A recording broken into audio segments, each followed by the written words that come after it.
अस्सलामुअलैकुम। उम्मीद है कि आप सभी खैरियत से होंगे। इस वीडियो में हम एक न्यू टॉपिक स्टार्ट करेंगे मैट्रिक्स गैप सॉफ्टवेयर पर। अगर मैं कोई भी मैट्रिक्स लिखूं, फॉर एग्जांपल रो लिखता हूं 2, जिसमें नाम असाइन कर देता हूं capital A and equal to, उसमें आ जाते हैं 3 एलिमेंट्स 1, 2 एंड 3। एंड सिमिलरली इसे मैं एग्जीक्यूट कर देता हूँ एंड एक और मैट्रिक्स लिखता हूँ जिसमें एलिमेंट्स लिख देता हूँ 3, 4 एंड 5। देन इसे भी एग्जीक्यूट करता हूँ। अभी 2 मैट्रिक्स हैं जो कि सेव हो चुके हैं लेकिन शो नहीं हो रहे। और अगर हमने देखना हो कि जो ए मैट्रिक्स है, प्रीवियस कंसेप्ट ही है ये वाला, कि ए मैट्रिक्स में हमारे पास थर्ड नंबर पे कौन सा एलिमेंट है। So answer is 3। And B matrix में हमारे पास थर्ड नंबर पे कौन सा एलिमेंट है। Our answer is 5। And similarly हम ये 2 डिफरेंट मैट्रिक्स हैं, यानी कि एक का नाम ए है, एक का बी। अगर हमने इसे कंबाइन करना हो सो उसे हम नाम असाइन कर देते हैं एम का। एंड कौन से 2 मैट्रिक्स को हम कंबाइन करने जा रहे हैं, ए एंड बी।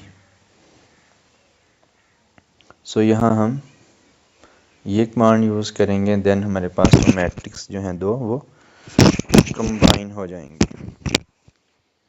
और सिमिलरली अगर अब हमने रो वाइज नहीं, यानी कि इसे जिस तरह मैट्रिक हम सिंपली लिखते हैं उस तरह लिखना है, तो हम इसे डिस्प्ले कर लेते हैं। डिस्प्ले एम हमने नाम असाइन किया था, तो ये हमारे पास वो 2 मैट्रिक्स जो हैं वो डिस्प्ले हो चुके हैं। जैसा ऊपर हमने देखा था ए मैट्रिक्स, उसमें हमने इस तरह देखा था कि एलिमेंट की पोजीशन, अगर हमने फॉर एग्जांपल जो डिस्प्ले किया है एम, वो उसमें हमने एलिमेंट की पोजीशन देखनी है, तो आई जे वाले कंसेप्ट से ही देखेंगे। जैसे मैं लिखता हूँ एम, तो आई में कौन सा देख रहा हूँ 2, यानी कि सेकंड रो में। एंड जे में कौन सा देख रहा हूँ, एंड 2 कर लेता हूँ, यानी कि सेकंड रो का सेकंड एलिमेंट। कमांड यूज़ करता हूँ, सो आंसर 4। सिमिलरली अगर हम फर्स्ट रो में देखना चाहें तो 1 और which element, third one is third. So similarly हम नेक्स्ट, अगर हमने लेंथ देखनी हो, जो हमारा मैट्रिक्स है, लेंथ ऑफ एम,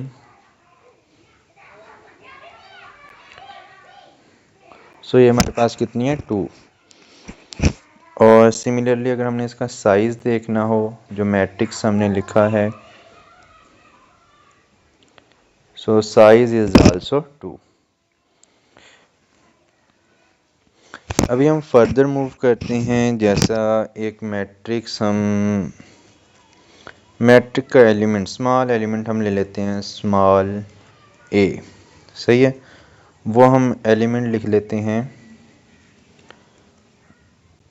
मैट्रिक्स के, यानी कि सो उसमें हम एलिमेंट लिख लेते हैं 10, 11 एंड 12। सो इसे भी हम एग्जीक्यूट कर देते हैं। देन अभी मैं समझाना ये चाह रहा हूँ कि हमने प्रोडक्ट किस तरह लेना है। तो ये है सिंगल, यानी कि इसमें हमारे पास रो 1 है, कॉलम 3 है। ये जो मैट्रिक है हमारे पास, इसमें रोज़ 2 हैं, कॉलम्स कितने हैं 3 हैं। तो अगर इसे हमने मल्टीप्लाई करना है, फॉर एग्ज़ाम्पल ए स्टेरिक जी नहीं सॉरी, हम नाम दिया है कैपिटल ए का, उसके साथ हम मल्टीप्लाई करते हैं, तो हमारे पास आंसर कितना आ रहा है 68। सो अगर हम ए स्टेरिक करते हैं a small a, so our answer is also 68। तो यहाँ वो इनर प्रोडक्ट ले रहा है। अभी मैंने उस फाइल को रिमूव कर दिया है, क्योंकि हम एक डिफरेंट चीज़ देखने जा रहे हैं। इफ़ एंड देन की स्टेटमेंट्स को हम किस तरह मान देंगे। उसके लिए हमारे पास पहले थोड़ा डाटा सेव होना चाहिए। हम डाटा एग्जीक्यूट कर लेते हैं। फॉर एग्जांपल एलिमेंट्स को वैल्यू ही असाइन कर लेते हैं, इट्स इजी। ए को मैं 10 असाइन कर देता हूँ एंड बी को मैं 13 दे देता हूँ एंड सी को मैं वैल्यू असाइन कर देता हूँ 44। लेट्स सी, ये वैल्यूज एग्जीक्यूट हो चुकी हैं। अभी हम एक स्टेटमेंट लिखेंगे इफ़ एंड देन वाली। इफ़ हम लिखते हैं कि B greater than A, then print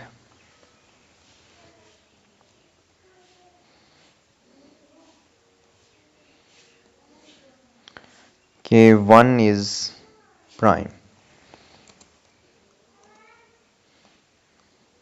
हालांकि 1 इज प्राइम नहीं है, बट स्टेटमेंट है, ये मैटर नहीं करती। जो चीज़ हम देन से पहले लिखेंगे ना, इफ़ के बाद, वो चीज़ मैटर करती है। ये जो स्टेटमेंट है एज इट एज प्रिंट हो जाएगी।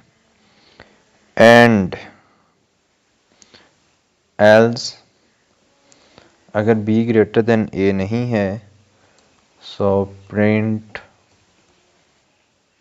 प्रिंट को जो हमने चीज़ करनी है उसको हम किस तरह लिखेंगे, ये देखें, ब्रैकेट देन कॉर्नर पे ये कॉलम्स एंड ये 1 हम लिख देते हैं 1 इज नॉट प्राइम। देखें, इसे हम क्लोज कर देते हैं एंड देन हम कमांड देंगे। इफ़ से हमने स्टार्ट किया था IF से, क्लोज भी करेंगे इसको FI से। देखें 1 इज़ प्राइम।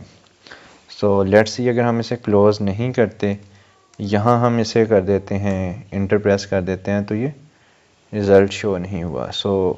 क्लोज करेंगे, देन हमें रिज़ल्ट शो हुआ है 1 इज़ प्राइम। डजेंट मैटर कि हमारे पास जो प्रिंट वाली स्टेटमेंट है वो क्या है, लेकिन अगर कंडीशन जो हमने दी है if b greater than a, b 13 and a 10, उस चीज़ को देखते हो, अगर तो वो बात सही है, ट्रू है, तो ट्रू के लिए वो प्रिंट करेगा 1 इज़ प्राइम। एंड एल्स अगर फॉल्स है तो, फॉर एग्जांपल अगर मैं यहाँ बी ग्रेटर देन की जगह लेस देन करता हूँ न्यू स्टेटमेंट लिखने की बजाय, आप नेक्स्ट न्यू लिखिएगा, देखें तो 1 इज़ नॉट प्राइम। एंड अगर मैं इक्वल टू असाइन कर देता हूँ,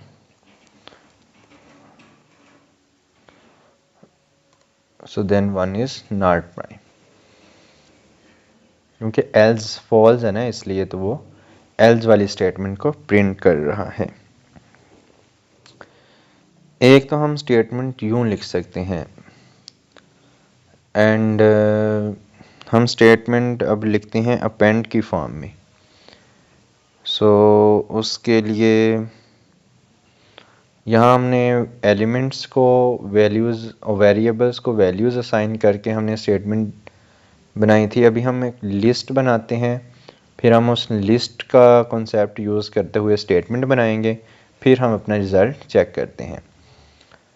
लिस्ट को मैं नाम दे देता हूँ L1, उसमें एलिमेंट्स रख लेता हूँ मैं 1 2 3 4 एंड 5।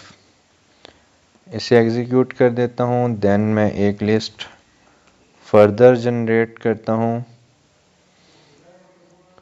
उससे मैं वैल्यूज़ असाइन कर देता हूँ 4 से 4 5 6, इनफ है। इसे भी मैं एग्जीक्यूट कर देता हूँ। अभी मैं प्रीवियस कंसेप्ट अगर आपके हैं तो फर्दर इसकी लिस्ट की डिटेल में नहीं जाते, हम डायरेक्ट स्टेप वो स्टेटमेंट की तरफ जाते हैं। सो हम स्टेटमेंट यहाँ लिखते हैं कि इफ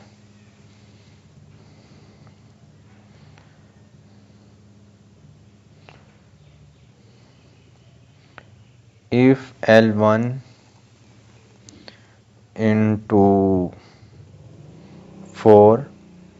सो प्रीवियस की तरह मैंने क्या क्यों बोला था, क्योंकि इसका क्या मतलब है जो हम ये कमांड यूज़ करते आए हैं। ये अगर मैं इफ हटा दूँ, सो ये कमांड जो यूज़ करते हैं इसका क्या मतलब था कि जो लिस्ट 1 है उसमें 4th नंबर पे एलिमेंट कौन सा है। अगर मैं यहाँ 3 कर दूँ, सो इसका मतलब होगा कि 3 नंबर पे एलिमेंट कौन सा है। सो अभी स्टेटमेंट अगेन लिखते हैं हम। इफ़ हम लिख रहे थे L1 के लिए L1 ऑफ 4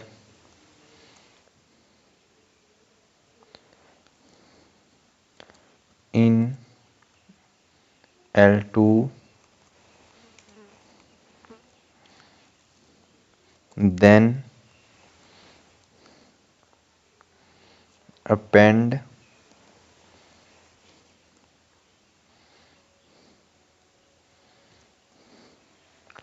अपेंड हमने किसे करना है, यहाँ हम एक और ऐड कर लेते हैं। हम अपेंड के लिए के को साइन कर देते हैं, क्योंकि प्रीवियस डाटा होगा अपेंड करने के लिए तो उससे अपेंड करेगा ना, तो इससे अपेंड करना है जी। एग्जीक्यूट कर देते हैं। अपेंड के एंड L1 ऑफ 4, यानी कि के में ये एलिमेंट अपेंड करना है L1 ऑफ 4। जो क्या है एलिमेंट 4। कब करना है अपेंड, अगर वो L2 में है, L2 में है ना 4 ये फर्स्ट नंबर पे, तो फिर अपेंड करना है। तो हम इसे डिफरेंट चेंज करके डिफरेंट वेज में देखते हैं। फ़िलहाल ये देखें। सो अपेंड एंड इसे भी उसी स्टेटमेंट की तरह क्लोज करना है और एक फर्दर ऐड करना है कि जिसे हमने अपेंड करना है। इंटर प्रेस करेंगे, देखो अपेंड हो गया। सो अभी समझने की चीज़ है, यहाँ पर न्यू नहीं लिखूँगा मैं, इसे फर्दर चेंज करके समझाने की ट्राई करता हूँ। देखें, स्टेटमेंट हमारी ट्रू थी इसलिए उसने अपेंड कर दिया। पहले के एम्प्टी था उसमें उसने 4 ले आया। के में अगर कोई एलिमेंट मैं रख दूँ 1, इसे एग्जीक्यूट करूँ, इसे एग्जीक्यूट करूँ तो 1 4 आ गया। यानी कि के जो था उसमें उसने अपेंड किया है L1 ऑफ 4 एलिमेंट, अगर स्टेटमेंट ट्रू है तो। अगर सपोज यहाँ मैं इसे एम्प्टी ही करता हूँ, सही है, एंड स्टेटमेंट में दोबारा लिखता हूँ नीचे रीशेप करके कि L1 of 4 in L1 then append के L1 ऑफ 4। सो यहाँ मैं अगर कोई डिफरेंट एलिमेंट है जैसे 3 है, सो L1 ऑफ 3 जो है वो L2 में नहीं है, इन L2 देन अपेंड के L1 ऑफ 3 F5 ऑफ के। सो के पहले क्या है एम्प्टी, तो देखिए ये स्टेटमेंट फॉल्स थी तो इसलिए उसने फर्दर इसे अपेंड नहीं किया। एंड अगर मैं यहाँ अब फॉर जनरल के लिए जाता हूँ, ये तो था ना कि हम एक एक करके हम चेक कर रहे हैं, लेकिन अभी हमने अगर जनरल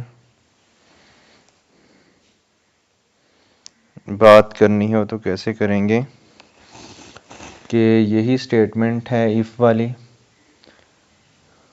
इसे हम कॉपी करते हैं, बल्कि ये वाली कॉपी करते हैं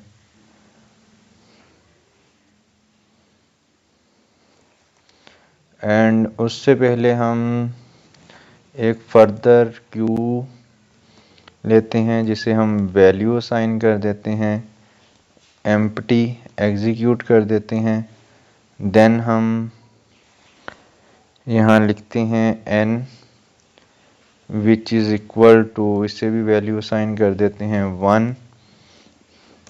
देन हम अपनी स्टेटमेंट पे जाते हैं, यहाँ हम जनरल कर देते हैं L1 of n in L2, then append L1 of n, Q को अपेंड करना है यहाँ पर तो Q कर देते हैं एंड यहाँ भी हमारा K रिप्लेस हो जाएगा। अभी N1 के लिए हम देख रहे हैं, सो L1 पे नंबर पे कौन सा एलिमेंट है 1, सो 1 L2 में नहीं है तो ये अपेंड नहीं होगा। सिमिलरली अगर मैं यहाँ N2 कर देता हूँ, रिप्लेस करता जाऊँगा और यहाँ पर मैं L2 कौन सा है एलिमेंट, यानी कि L1 ऑफ 2 नंबर पे एलिमेंट 5 भी L1 में देखना तो 2 भी L2 में नहीं है। अभी मैं 3 के लिए देखता हूँ, सो L1 ऑफ 3 एलिमेंट भी L2 में नहीं है तो एम्प्टी ही आता जाएगा। अगर मैं अब 4 के लिए देखता हूँ, 4 जो है L1 of 4 element in L2, then तो यहाँ अपेंड करना चाहिए था उसे, सो एग्जीक्यूट नहीं हुआ होगा। सो देखें ये 4 अपेंड हो गया है। और फर्दर अगर मैं 5 पर जाता हूँ तो देखें